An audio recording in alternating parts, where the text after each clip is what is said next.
Hello,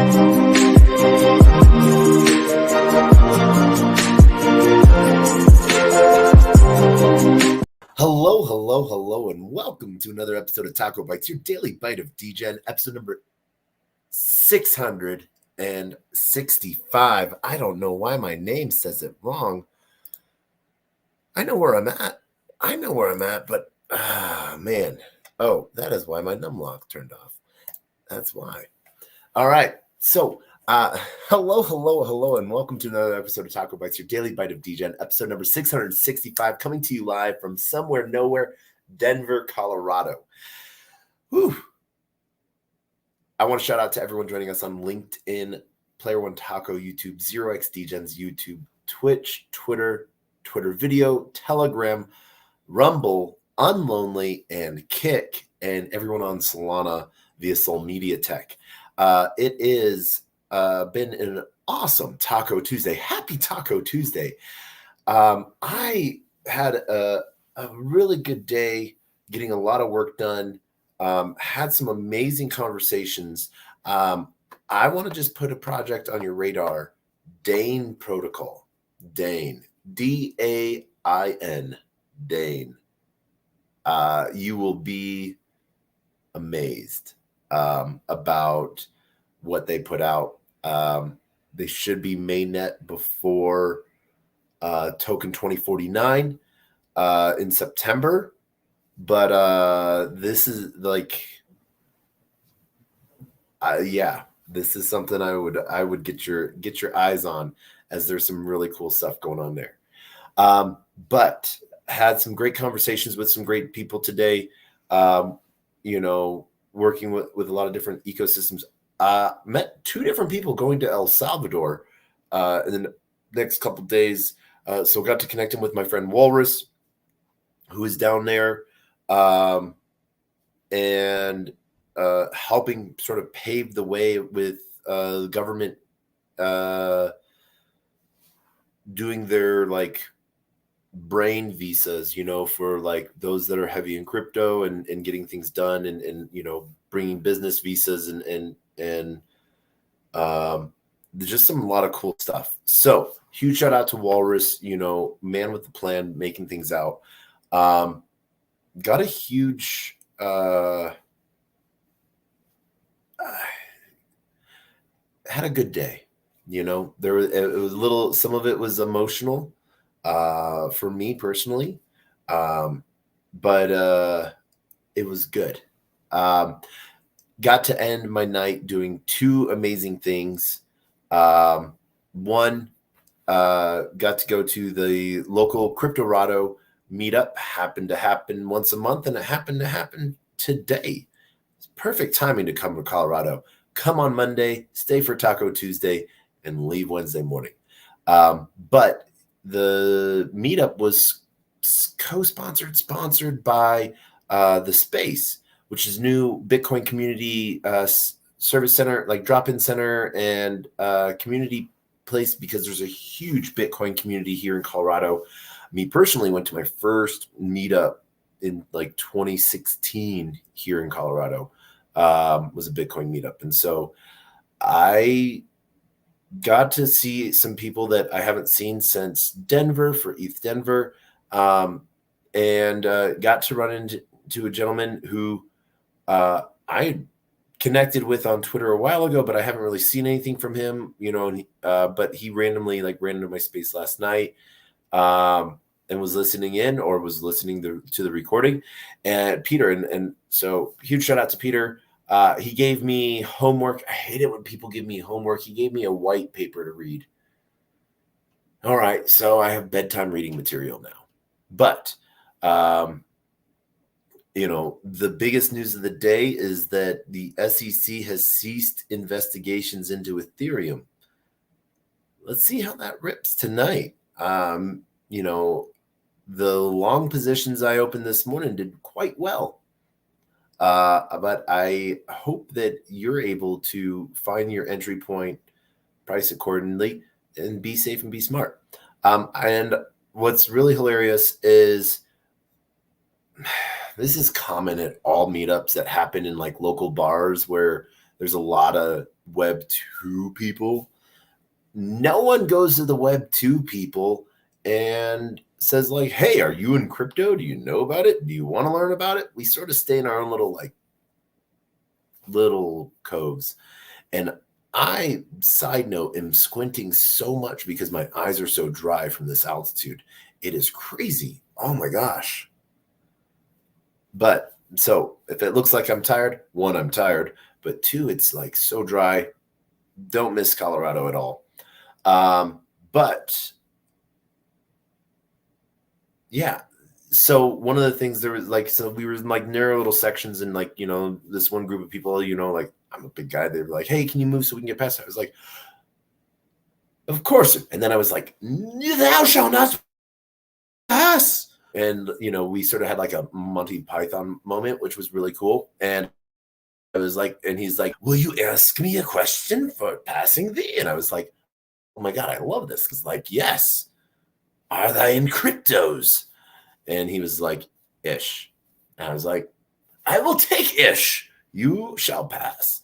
But then really had a good moment, sort of turned back to it. And, they were having fun. They thought that was like, they're like, the best thing that's happened all night, and talked to all of them like, hey, are you in blockchain, yada, yada, yada. And I want to give a huge shout out to Hosky Token and the greatest shitcoin on the face of the planet right now, Cardano. Yeah, no, not Nike. No, come on. No fat pigs. Miss Piggy would not like that. But got to give out one of our airdrop cards. Actually, I ended up giving out 3 airdrop cards, and sort of had a little bit of fun with that. And so they, what was really hilarious is one of the guy I gave it to, who originally, had the thou shalt not pass stuff. He was like, my biggest bag is in Cardano, and he's like, I've been looking for like a good self-custody wallet to like move it to and stuff. And I was like, I got the wallet for you, sir. So we spread a little bit of love, brought a little bit of happiness, and I got to see some really amazing people. Like I was saying, there's a huge Bitcoin community here in Denver and Boulder. Some of the IRA companies are here that, will help put Bitcoin into your Roth IRA. And meeting all your tax needs and everything like that. There's some really cool accounting firms that just service Bitcoin companies.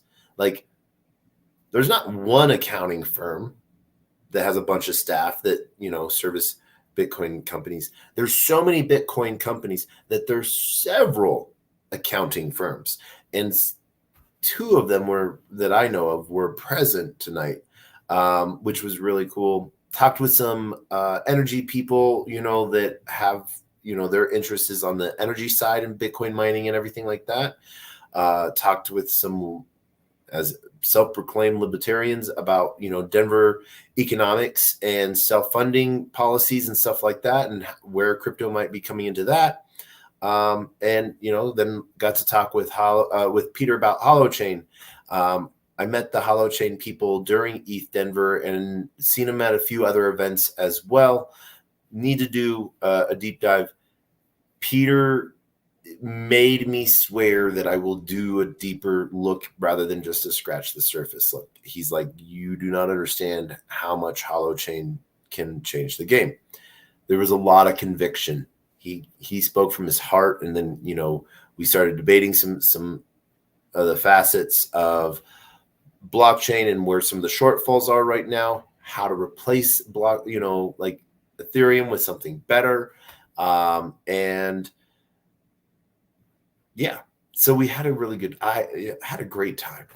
And then, because there was some stress in my day and stuff like that, I went and ended my night on 2 great notes. Picked up some cigars for the road, but then got to go to my most favorite cigar lounge so far on the face of the planet, Las Palmas, and sit back, enjoy one of Clay and Eric's new rolls that they make. Yes, they carry a lot of name brands, house brands, and like odd shelf items and stuff like that. But then Clay's been rolling for 40 years. So enjoyed a good house cigar as they made a new flavor for the summer that was something he wanted to try to do called Bobsicle. Yeah, it's like a lemon popsicle-ish cigar. It was a mild Connecticut, but it was good, more of like a morning cigar or early afternoon than evening when I did it, but it tasted great. Loved it. And then what's really hilarious is a bunch of the people that I was talking with that were in the table next, they were talking about AI and stuff like that. And I asked if I could join the conversation with them. And so they were talking about some of the data structures that they have that they're using at one of the telecom companies here, and how they're starting to use AI and like Copilot and stuff like that. And so gave them some of the applications that I know and stuff like that. And then we had a long talk about Venice AI, and they were like all over, own your data, and stuff like that. And so I had to bring in the question, all right, what are your thoughts on AI agents, or Web3? One, we talked about AI agents for a second, but then they had a huge piece on Web3, which was, I don't know, didn't learn any of their names. They did learn my name was Taco. And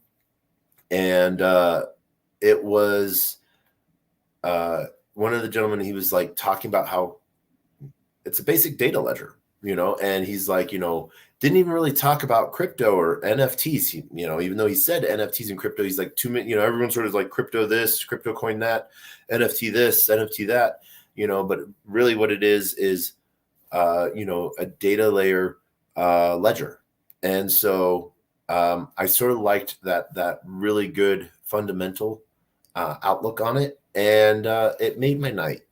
Then getting home to where I am here, and then being here with you guys and gals and people in between. So not a whole lot of new news today.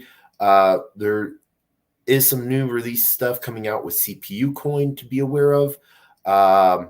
Some awesome stuff just got released like from Demo as well.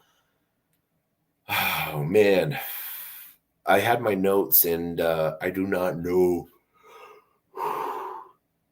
where my paper notes are, but it has been, like I said, a long day of talking to a lot of great projects.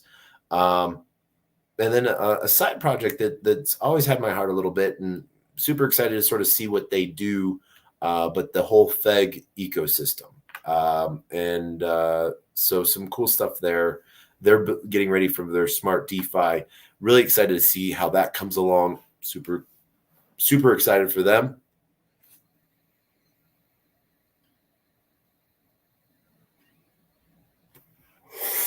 And yeah, like I said, got to see some amazing people today. Great times, amazing cigar. What more could you want? Okay, yeah, there's, but we are living in exciting times right now, and so what I'm excited for coming up Friday, 10 a.m. Pacific Standard Time, 9 a.m. Pacific Standard Time, noon Eastern.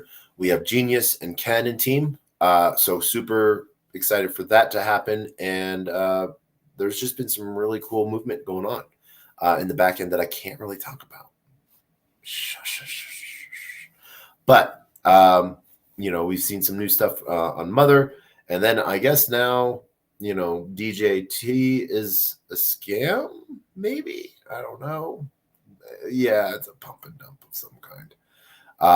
And we have King Fud offering to eat his blank again live on stream. I still don't think he's done the first one. Other big projects that are getting ready to launch that people are aware of, and there's the FUD coming on, but they're burning around to another thing is Namaste by Sensei. So Sensei Soul, because people are mad that he's wanting to charge 3 Sol for his mint. If you're mad about it, don't buy it. That's my take on it. It's sort of like if I have a budget for Ford, I'm not pissed off at Lexus, aka Toyota, that I can't afford a Lexus, or I don't want to buy, I can't buy a Lexus. I don't go FUD them. So it's sort of interesting. The creator can charge what they want. The market will set the price, And so what we'll see is after mint, how many we're giving away. People like dumping for below floor, and how many are scooping up. So really excited for that. I think that's the biggest mint coming up that I'm paying attention to. IO.net launched its airdrop. That's doing well as well. And just some really cool stuff coming up with Manifest and Lifted. So be on the lookout for more coming from there. Like I said, it is a quick bite recap tonight, and I hope you had a great night. And we're going to end, as always, as we end every episode, because we got to get ready. We're driving back to Dallas tomorrow because we love driving so much. Earning while we're driving with Demo. Yeah. But we are going to end tonight with the way we end every episode. Our words of wisdom and the best, worst knock-knock joke on the face of the planet. I want to thank everyone for joining us tonight. But that knock-knock joke is the killer. Our words of wisdom are closed mouth cannot be fed, and you cannot feed a closed mouth, meaning if no one knows you're looking for opportunity can never come a knocking. If opportunity does come a knocking and no one answers, it's going to keep on walking. With that, I want to thank everyone for joining us on TacoBytes, your daily bite of Degen, episode number 665. All my heart and love to Liam. And we hope that you have a wonderful night. Thanks to everyone on LinkedIn, YouTube, Twitch, Telegram, Twitter, Unlonely, Rumble, Kick, Solana, and Base. And for you. Hopefully we have some cool stuff tomorrow. The big thing I want you to do some research on, why is Ryan Selkis getting fudded all of a sudden? He's putting himself out there. Why is he getting the short end of the stick on some things all of a sudden? It's very interesting. But we end every night, as always, with the greatest, worst knock-knock joke on the face of the planet, and that is knock-knock. Who's there?